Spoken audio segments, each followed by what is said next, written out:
La familia Rockefeller fue históricamente señalada como una de las 13 familias que controlan el mundo,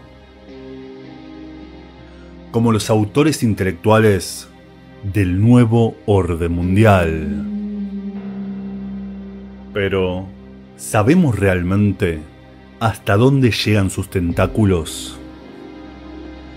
¿Cómo lograron acumular tanto poder? Bienvenidos, y prepárense para ser testigos de lo oculto.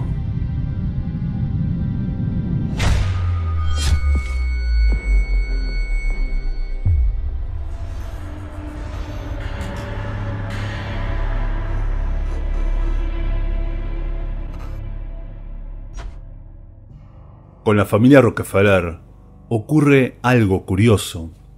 Mientras su historia es manchada por sospechas, tráfico de influencias, abuso de poder y, lógicamente, teorías de conspiración, los medios se empeñan en resaltar su lado caritativo, filantrópico, y por contar aquella inspiradora historia de superación donde un pobre lustrabotas se transformó en una de las personas más poderosas del mundo. Por eso, hoy haremos un repaso cronológico muy puntual, ya que hay muchos temas que tocar, y contaremos paso a paso cómo esta pobre familia de Nueva York logró posicionarse en la cima de la pirámide, transformándose en los amos del mundo. Y al final, ustedes decidirán con qué versión quedarse. John Davidson Rockefeller nació en 1839 en Richford, en el estado de Nueva York. Y qué curioso nombre, ¿no? Richford, en honor a uno de sus fundadores, Ezekiel Rich, o Rico en español, casi como un presagio de lo que sería la vida de uno de sus más ilustres pobladores. Pero centrémonos. Mientras la madre de John Davidson era una estricta ama de casa, su padre, William Avery Rockefeller, fue un vendedor ambulante que, bajo el seudónimo del Dr. William Livingstone, estafaba a la gente como boticario. Y así se ganó su apodo de Devil Bill, o el demonio Bill. De hecho, no era muy diferente su trato con sus hijos. Engaño a mis muchachos cada vez que tengo la oportunidad. Quiero hacerlos astutos. Y sin duda lo logró. Qué honorable comienzo para esta familia. Su hijo John siempre mostró facilidades para el negocio. Dicen que probó de todo. Vendió dulces y piedras pintadas, crió pavos y fue lustrabotas. Y de a poco se fue ganando una pequeña fortuna que guardaba celosamente, incluso de su familia. Hasta que un día su vida dio un giro y conoció su verdadera vocación.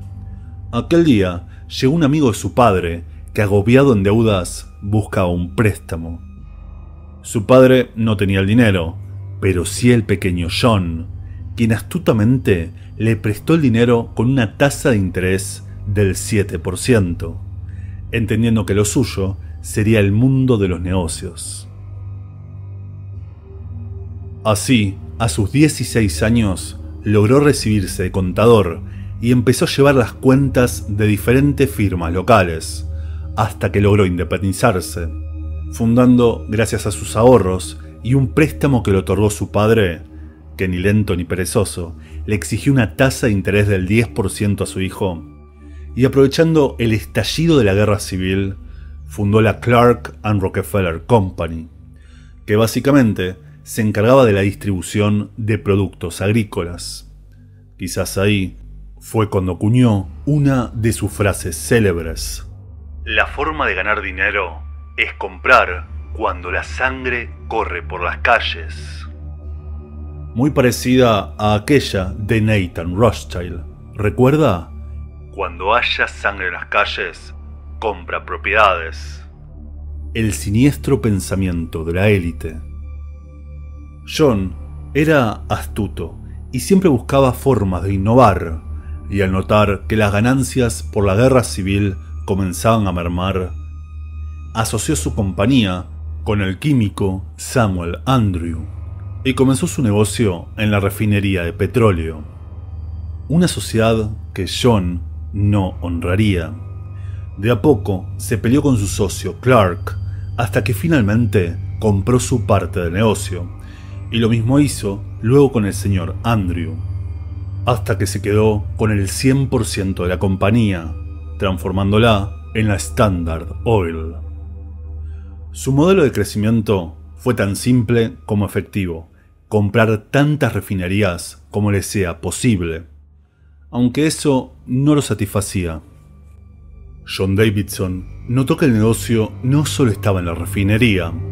Él buscaba controlar todo el mercado del crudo en los Estados Unidos, y así creó una empresa paralela, la South Improvement Company, con la que empezó a invertir en el transporte, la distribución y la extracción de petróleo. Y por medio de aprietes y negocios de dudosa moralidad, logró controlar 23 de las 25 refinerías en los Estados Unidos. Imagínense si es recordado como parte de los varones ladrones, un término despectivo para referirse a poderosos empresarios de finales del siglo XIX, que por medio de maniobras ilícitas se quedaron con el control de los negocios en los Estados Unidos. Así, el gobierno lógicamente intentó detener la marcha de Rockefeller, pero John siempre estaba un paso adelante. Fundó una nueva compañía, la Standard Oil Trust, lo que hoy conoceríamos como un holding, un fondo de inversión, con el que comenzó su expansión global, llegando incluso a China, donde fundó una subsidiaria de la Standard Oil en Hong Kong. Y fíjese desde dónde vienen las relaciones de esta familia con el gigante asiático, y que verá continúan a lo largo de su historia. Así Rockefeller logró controlar el 95% del petróleo en los Estados Unidos. Y finalmente, en 1911, ¿y cómo puede ser que el 11 aparezca siempre, no? La ley antimonopolio lo alcanzó, pero lejos de derrumbarlo, lógicamente le dio más poder. La Standard Oil se dividió en ExxonMobil, actuales Exxon, Mobil, Esso y Axion, ConocoPhillips, que en 2021 compró Shell, la Chevron, dueña de por ejemplo Texaco y Gulf, Amoco, fusionándose luego con la British Petroleum, Sogio, Atlantic Richfield y Marathon, y otras 30 subsidiarias más. Era el momento ideal para su retiro, y para que el liderato de la familia caiga en manos de su único hijo varón, John Davidson Rockefeller Jr., ya que obvio, sus otras 5 hijas no participaban del negocio familiar. John Davidson Rockefeller Jr. venía participando del negocio familiar desde 1897, donde fue nombrado director de la Standard Oil en la producción de aceite. Y luego, en 1910, llegó a ser también director del JP Morgan US Steel. Sí, negocios con los Morgan, otra de las 13 familias de poder.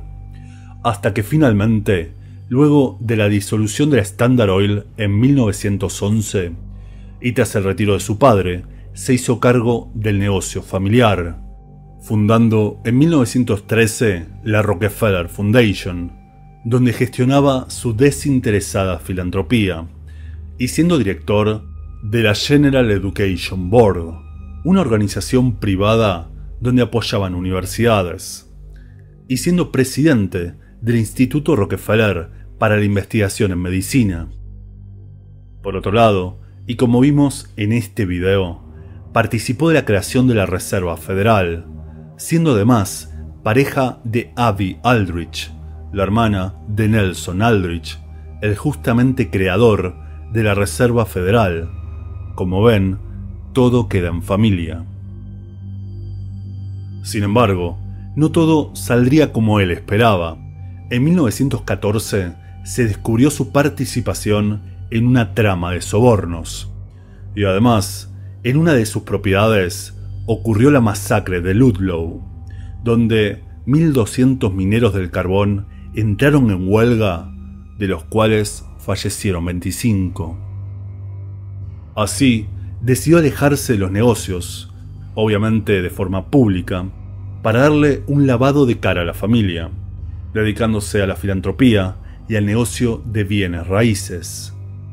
Y como nuevamente veremos, otra tragedia que le trajo beneficios a la familia, ya que dentro de los bienes raíces logró asociarse con General Electric, de su socio JP Morgan, la NBC, una de las principales cadenas de televisión en los Estados Unidos, así como RKO, una de las 5 grandes de la edad dorada de Hollywood, propiedad de los Kennedy, la radio Associated Press, la empresa US Steel y la automotriz General Motors, y los bancos HSBC, Bank Boston y lógicamente el JP Morgan Chase, que luego se volvería el banco más grande del mundo. Pero nuevamente, una tragedia golpearía, me refiero a los Estados Unidos, ya que llegó el Martes Negro, el 29 de octubre de 1929, la Gran Depresión, donde la familia Rockefeller sería de las pocas en bienes raíces que continuaría operativa tras la crisis del 30. Qué afortunados, ¿no?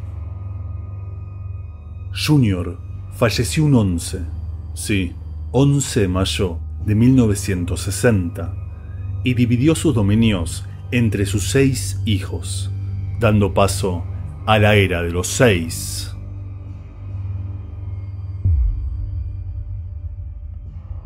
Su hija Abby, como no podía ser de otra manera, mantuvo su perfil bajo y se encargó de la rama filantrópica de su familia. Su hijo John Davidson III se volcó, y miren qué curioso, al activismo juvenil, defendiendo los derechos estudiantiles, y también comenzó a promocionar los intercambios culturales con Asia, llegando a fundar la Asian Society. Además, mostró interés sobre el problema de superpoblación al que se enfrentaban los países emergentes.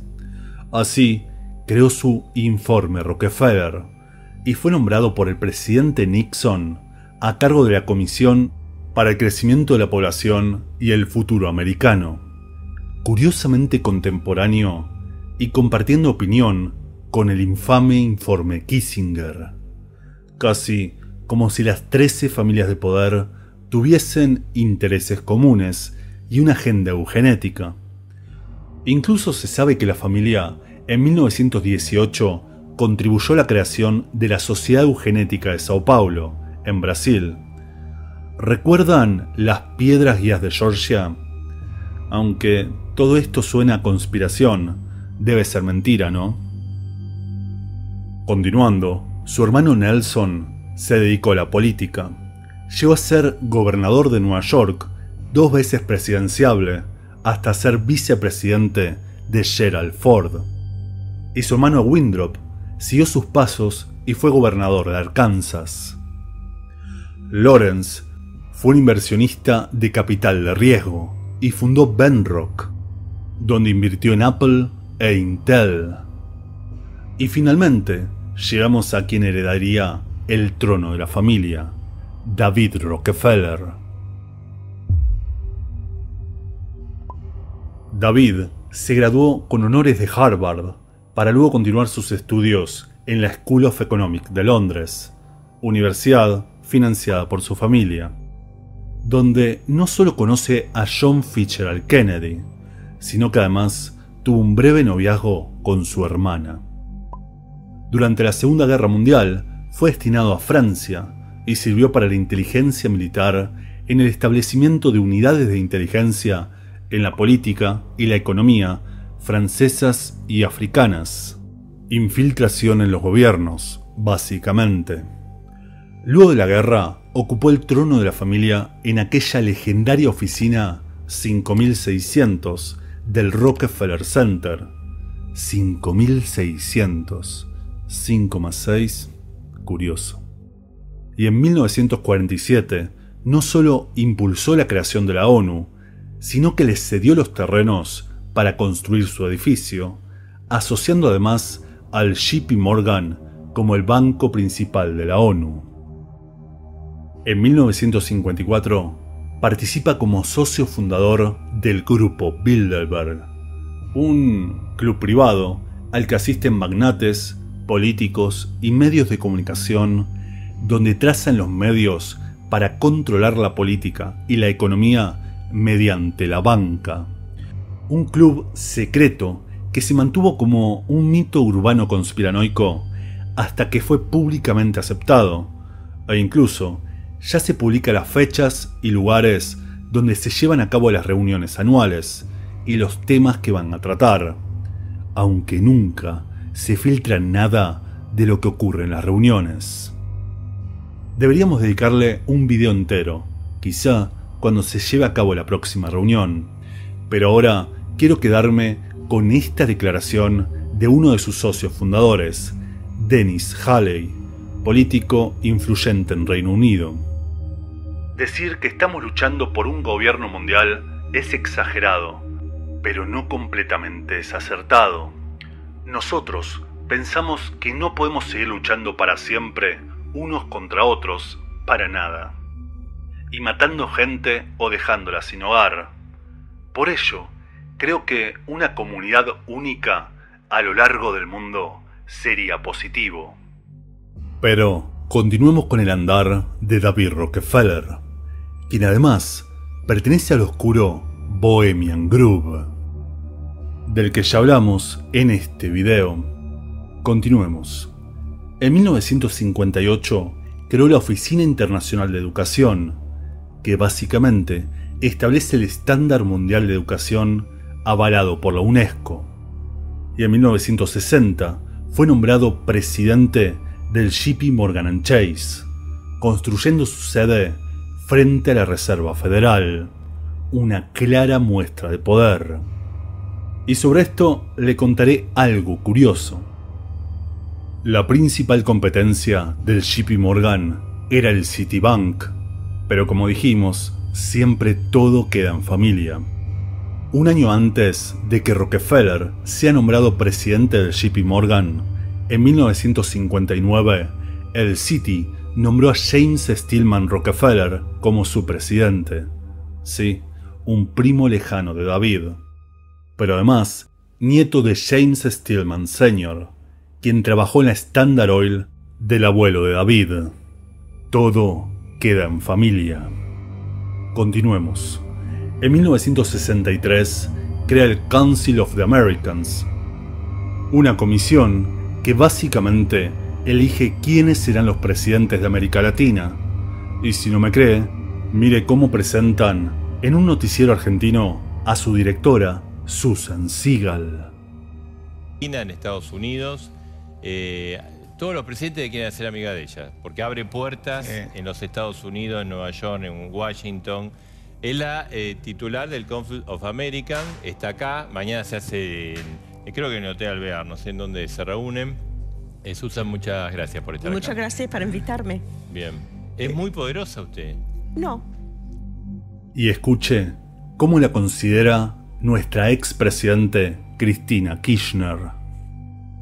Al Consejo de las Américas, en términos institucionales y en términos personales, porque no puedo dejar de decirlo así, a Susan, que además de ser chairman del Consejo de las Américas, es también una amiga de la Argentina y para esta presidenta también una amiga personal, que me ha recibido en esta casa cuando era apenas senadora nacional, si bien estaba casada con un presidente, pero ya nos conocíamos de antes.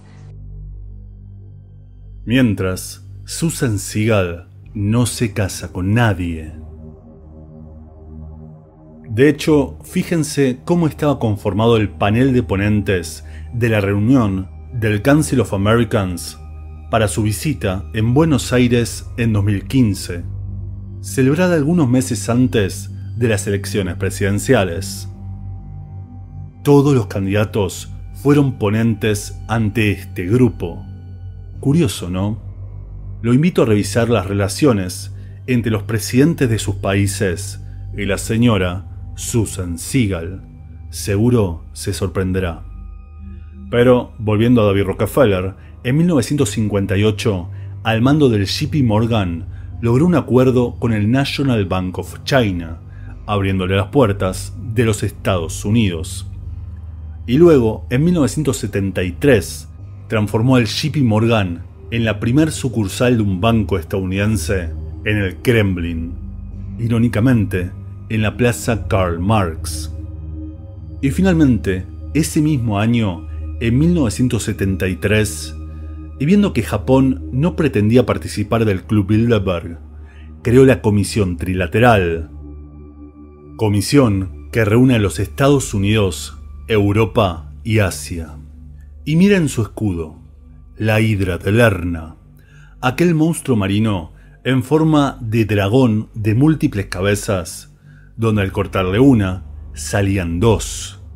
Una buena metáfora de lo que ocurrió con la Standard Oil, ¿no le parece? Imagínense si los Rockefeller serán influyentes, que por sus empresas desfilaron Paul Volcker, presidente de la Reserva Federal, y 4 presidentes del Banco Mundial, entre muchos otros. Sí, iba a hablar de filantropía. Y mire qué curioso, en esta página podemos ver las subvenciones del grupo Rockefeller, y descubrimos que los Rockefeller, sinónimos del petróleo, subvencionaron con $11 millones a Greenpeace en los últimos 4 años. El enemigo financiando al justiciero. Como sobre estas cosas no se puede hablar en YouTube, dejo el dato para que ustedes lo reflexionen. Finalmente, y tras 6 trasplantes de corazón, David Rockefeller falleció a sus 101 años. Y pensar en lo difícil que es para muchos conseguir un trasplante, ¿no?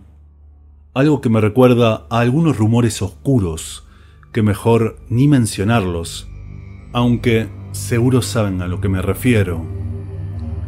Rockefeller falleció a sus 101 años.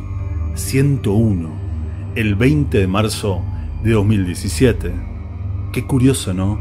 En pleno equinoccio de primavera, el primer día del año astronómico, una fecha cabalística utilizada siempre para rituales. Y a sus 101 años, el 11 siempre ahí metido. Pero solo son números y casualidades, ¿no? Y luego de este repaso nos queda este cuadro armado con apenas los dominios de los Rockefeller que nombramos en este video. Imagínense los que quedaron afuera o que ni siquiera se conocen. Como cierre, les dejo aquella famosa frase que siempre repetimos en el canal para que reflexionen sobre lo que está ocurriendo en el mundo. Estamos al borde de una transformación global. Todo lo que necesitamos es una gran crisis y las naciones aceptarán un nuevo orden mundial. Muchas gracias por su atención y nos vemos en el siguiente.